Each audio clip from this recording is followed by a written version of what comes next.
Welcome, Dr. James Beckett, Sports Card Insights, another listener question episode. This one is about the videos I've done on YouTube, 5 or 6 minutes at a time.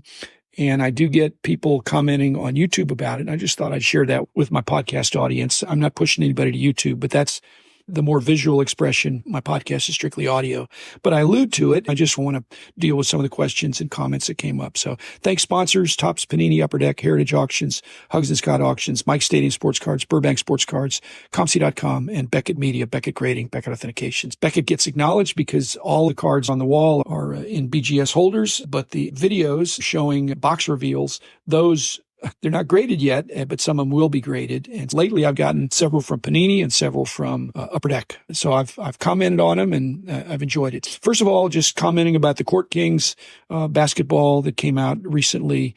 John Keating, that 70s card show, said he just appreciated the graphic artists. He understands based on his day job that there's a lot of people behind the scenes that make things happen. A lot of talent that went into that. As I said, impressionistic, artistic feel. And I think that's cool. Not every set is going to be a stadium club where you're going to have great photography. Some of it's going to be more stylistic in some way. So again, I agree. Shout out to Gene Cloud, Earl Arena graphic design people who have really taken things to the next level. And there's great ones in every company.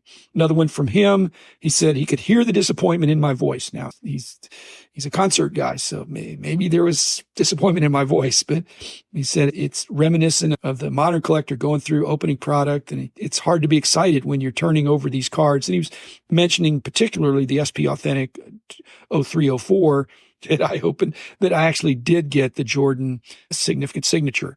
And that was shocking to me. It's probably one of the better boxes. I paid a lot for it, but I obviously made out really well on that.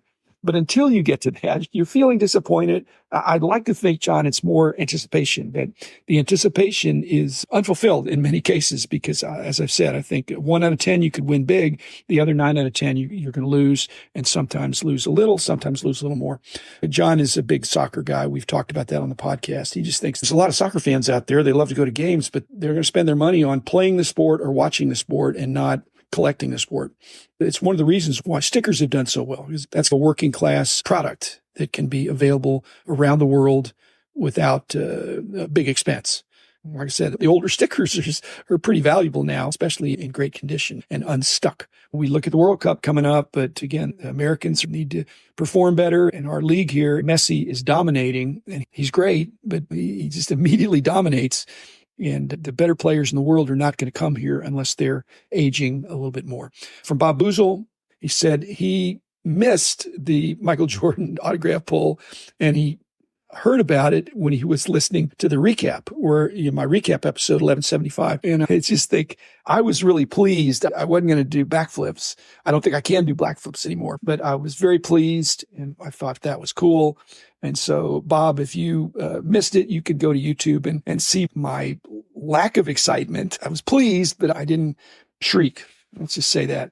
And from Mookie Chilson, he was wondering, how is it consistent that I'm opening these boxes, and especially the SP Authentic from 20 years ago, and getting this really great card? How is that consistent with working the dollar boxes? The dollar boxes are a sure thing for me. I'm guaranteed to have fun. I'm never going to have a giant surprise like that, but I'm frankly never going to be disappointed. I don't know if there's a FOMO there that I'm not going to miss out. If I come to something in the dollar box and I want it, I don't have to take out a loan or anything. It's just $1. I can say, yeah, I'm going to buy these. Whereas with some of these high dollar boxes where you have the chance of getting something fabulous, it's just not me. But I wanted to do it this one time, Mookie. So I hope that doesn't make you confused into what my initial loyalties are. I love working the dollar boxes.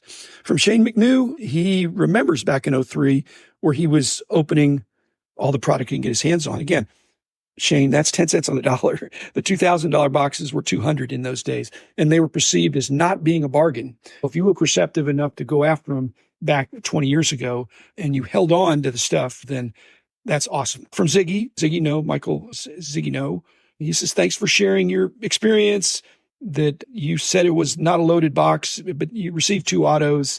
I've tried to define loaded in two different ways. One is that you get more than is advertised. The box is loaded with extra stuff, extra attribute stuff that they didn't say you were going to get that, but you got more than what they said you were going to get. But the more important definition to me, and I think the more likely one, is the loaded aspect of the players that you got. The players with the attributes were the better players, that you're going to get one rookie or one autograph. Which autograph and which rookie? It's loaded if you're getting the marquee rookie or autograph, the toughest one. And the implication with a loaded box would be that maybe there'd be some, not conspiracy, but the companies might know by a code or something, or where they distribute, that some of the better boxes are going in a certain direction. I really don't believe that's the case. I think that would be really hard to do, and it could blow up. And frankly, most conspiracies like that, it's hard to keep a secret like that. So if that was going on, somebody could extort the company with threatening to reveal that. And I just don't think it's happening. Cross-up collector, mentioning in the Panini Prism NBA box reveal that was a week and a half ago or so, he said, not sure if you missed it, but you did get a Brandon Miller base about 2 minutes in. And he acknowledges it wasn't a great box, but that was some redemptive value. And I agree. I did see it when I went back through the second time. Let's put it this way. I'll give you a little test here. Okay, it's a multiple choice test. He says, I didn't make a big deal about the Brandon Miller. So let's say, is it A, that I was going too fast? Or B, that I was just being flippant about the cards that didn't have any special treatments? Or C, that I really couldn't see the RC logo in the dim light that I was doing it in? Or D, that I was looking for Wemby, and so Brandon Miller was a distant second or third? So do you think it's A, I was going too fast? B, just being trivial, not really giving a good look to cards that look like base? C, that I just couldn't see the RC logos in the dim light? And D, looking for Wemby. So anybody that voted for A, B, C, or D, the answer is all of the above. I was going too fast. I really was just looking for a great card, and I missed what I think is a really good card. I think he's going to be a really good pro. It's just a base rookie, but I think base rookies of the top three guys in the class probably are still gradable. You're not going to get rich with it, but whether you get a 9.5 or a 10, it's probably better to grade it if, again, it's never been touched, than by me. And so I probably will grade it. And finally, Mark Bay says, associated with that same hobby box, the Prism, is that, why didn't you just buy the Victor Wembanyama card on eBay?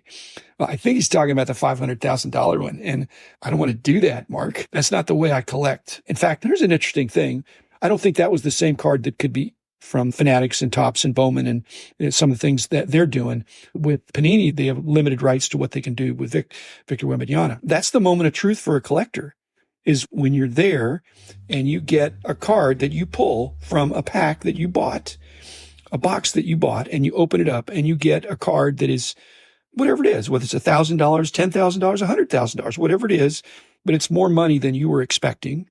And you have a moment of truth. To what level am I a collector versus an investor or a dealer when you get a card that could be equal to paying down your mortgage or getting a new car or something like that? Then I'd be sheepish to go to the rest of my family and say, oh, by the way, I just got this card. I hit big on this box that I opened. If the family needed money, I would sell it. In fact, what I'm doing is well, it's not that I'm selling that. It's just that when I go to the dollar box, I'm finding cards from these hobby box reveals that other people do that are the pretty good cards, the good cards, the pretty good cards. And I have no worries that I could just have that. I don't need to be selling them to raise cash or to do something else with it, to, like I said, to pay off credit card debt or something. I don't really have that. But I'm more in the mood now of wanting to have popularly priced cards, of the cards that I'm getting now. I still have some good cards from when I was a kid, and they fortunately went up in value because I held them and they're at the bank. So I also don't get to see them very often. So when I open a box in one of these reveals, it's a lot of fun. I want to thank the card companies for sending. And like I said, I bought some on my own just because I get it. I love that experience. But you may have to do soul searching to figure out, if I did pull this really great thing and it was worth more than the rest of my collection and it was worth more than my car or some other kind of thing, then it's just stuff. It's stuff that's cool, but it's just stuff. Frankly, it hadn't depreciated, and that's a good thing, but you never know Mark, I would not buy the Wemby card on eBay. In fact, I don't really buy cards. I don't buy card. I buy cards. I usually buy groups of cards, and that's more fun for me. I hope you're enjoying it. I started doing these videos, and they're not great quality, but at least they show in real time what's going on, and I hope you appreciate it. I've still got more coming, but it takes a little bit of work to do it. So thanks, everybody. Be back again tomorrow or the next day with another episode. The man